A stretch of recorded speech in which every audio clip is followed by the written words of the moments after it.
कलयुग का अंतिम समय। धरती का वातावरण भारी हो चुका था। आकाश में धूल और धुआं फैला हुआ था।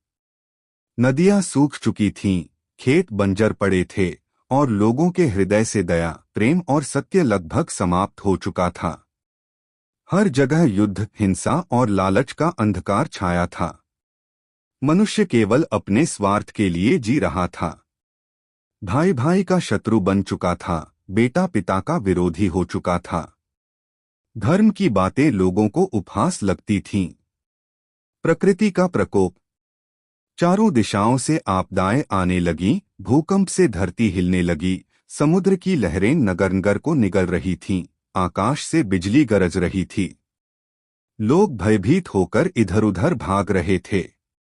अधर्म का चरम। राजा से लेकर प्रजा तक सब भ्रष्ट हो गए थे। मंदिर खाली थे और शस्त्रागार युद्ध से भरे थे।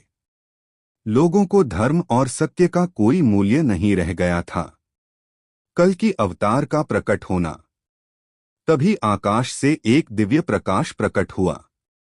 एक श्वेत अश्व, सफेद घोड़ा प्रकट हुआ, जिसकी चाल बिजली से भी तेज थी। उसके ऊपर सवार थे भगवान विष्णु का कल की अवतार। उनके हाथ में चमचमाती हुई तलवार थी, जिसकी चमक से अंधकार मिट गया। कल की अवतार ने कहा, अब अधर्म का अंत होगा, धर्म की स्थापना होगी। अधर्म का विनाश। कल्कि की तलवार से दुष्टों और पापियों का नाश होने लगा।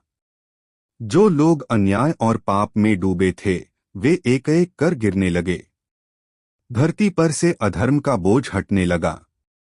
नवयुग का आरंभ। जब अधर्म का अंत हो गया, तब धरती पर शांति फैलने लगी। पवित्र नदियां फिर से बहने लगीं, खेतों में हरियाली लौट आई और मनुष्यों के हृदय में फिर से सत्य, दया और धर्म का वास हुआ।